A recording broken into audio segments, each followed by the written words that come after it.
नमस्कार दोस्तों, स्वागत है आपका मेरे चैनल पे। दोस्तों, जैसा कि आप जानते हैं कि एक तरफ कोविड-19 महामारी चल रही है, चाइना को इसके लिए ब्लेम किया जा रहा है। दूसरी तरफ चाइना बहुत ज्यादा एग्रेसिव हो रहा है, खासकर इंडिया के खिलाफ अलग अलग एरियाज के अंदर। और अभी दोस्तों कुछ एक बंकर्स दिखाई दिए हैं जो कि चिंता का विषय है। क्या है ये बंकर्स और इनकी प्लानिंग, तो इसी के ऊपर बात करेंगे। चलिए दोस्तों शुरू करते हैं। दोस्तों, चाइनीज बंकर की कंस्ट्रक्शन को देखा गया है पेंगोंग लेक के नजदीक में, और साथ ही दोस्तों ऐसे ही 3 गैल्वन रीजन के अंदर भी देखे गए हैं। इससे दोस्तों जो है कंसर्न बढ़ गए हैं, specially line of actual control के बीच में, जहां दोस्तों हमारी ट्रूप्स का अक्सर चाइनीज ट्रूप्स के साथ में एक स्टैंड ऑफ हो जाता है। और दोस्तों हमारी सिक्योरिटी एस्टेब्लिशमेंट अभी डेवलपमेंट को चेक कर रही है, स्पेशली दोस्तों लाइन ऑफ कंट्रोल के ऊपर पाकिस्तान के साथ में, क्योंकि दोस्तों इसका भी एक लिंक हो सकता है जो उधर चाइना के लाइन ऑफ एक्चुअल कंट्रोल के ऊपर जो गतिविधियां बढ़ रही हैं। तो ऐसे में बहुत सी गतिविधियां पाकिस्तान ऑक्यूपाइड कश्मीर के अंदर भी देखी गई है, जिन्हें लिंक करने की कोशिश की जा रही है। तो दोस्तों इन डेवलपमेंट को जो आर्मी के सूत्र देख रहे हैं, उनका कहना है कि ये कोई कोइंसिडेंस नहीं है और ये पूरे एक सिंक्रोनाइज्ड वे के अंदर इसके अंदर प्रोग्रेस हो रही है, और इसी को हम एक्स्ट्रा केयर के साथ देख रहे हैं। और किसी भी तरह की गतिविधि की आगे बढ़ने को लेकर हम पूरी तरह से चौकस हैं। इसके अलावा सूत्रों का जो आर्मी के सिक्योरिटी एस्टेब्लिशमेंट के अंदर है, यह भी कहना है कि गैल्वन रीजन जो कि लद्दाख के अंदर है, वह कंटिन्यू तनाव रह सकता है। और ये दोस्तों स्पेशली उस समय है जब वहां पर एडिशनल हैवी व्हीकल्स देखे जा रहे हैं।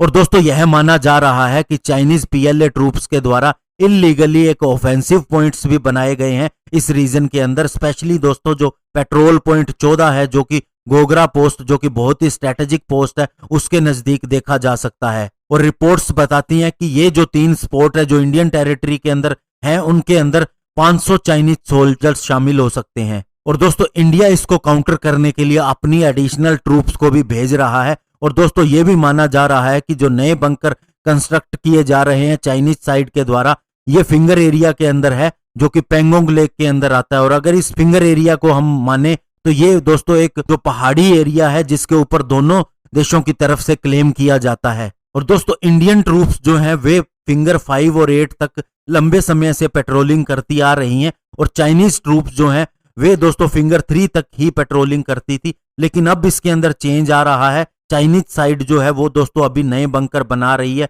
फिंगर 3 से फिंगर 4 की तरफ। और दोस्तों ये बंकर इसलिए बनाए जा रहे हैं ताकि इंडियन ट्रूप्स की एक्सेस इस एरिया के अंदर कम हो जाए।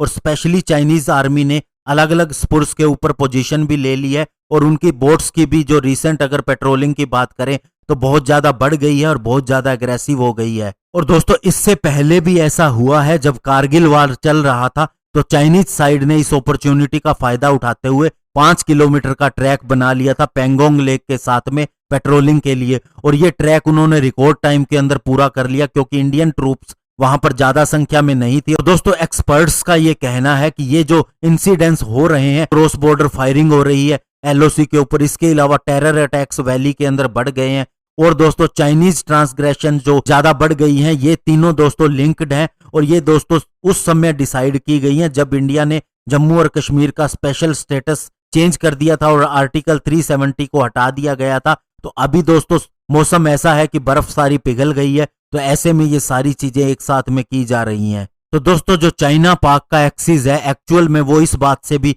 चिंतित है कि इंडिया जो है अब वो पीओके और एक्साई चिन रीजन को वापस ले सकता है। ऐसे में वो इस तरह के प्लान बना रहे हैं, क्योंकि दोस्तों इससे सीपेक को भी नुकसान हो सकता है।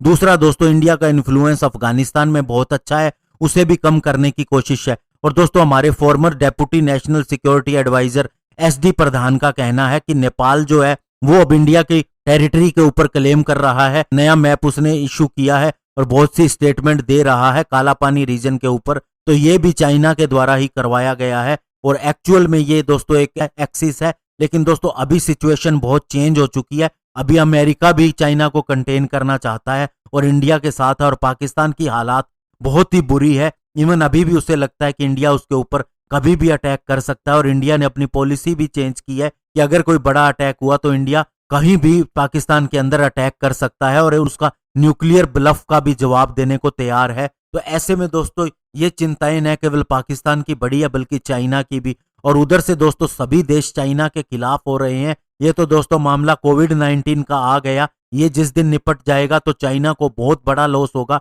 इवन वहां से दुनिया ने अपनी कंपनीज को भी बुलाना शुरू कर दिया है और अभी बहुत सी चाइनीज कंपनी को यूएस की स्टॉक मार्केट से भी हटा दिया गया है। तो ऐसे में दोस्तों चाइना को बहुत बड़ा नुकसान होगा और इसीलिए चाइना ने अपनी नेक्स्ट ईयर के लिए जीडीपी ग्रोथ का भी कोई लक्ष्य नहीं रखा है, क्योंकि उसे ऑलरेडी पता है कि ये गिरने वाली है। और बहुत से देश जिन्होंने चाइना से उधार ले रखी है, तो कोविड-19 के चलते अब लगता है कि वे भी अपनी उधार नहीं चुका पाएंगे। ऐसे में ये सारा चाइनीज को लॉस होगा और इस हिसाब से चाइना को जो नुकसान देखा जा सकता है, उससे बचने के लिए और उसके ऊपर पॉजिटिव दिखने के लिए चाइना ऐसी हरकतें करता रहता है, लेकिन इंडिया का वह कुछ भी नहीं कर पाएगा। धन्यवाद। जय हिंद।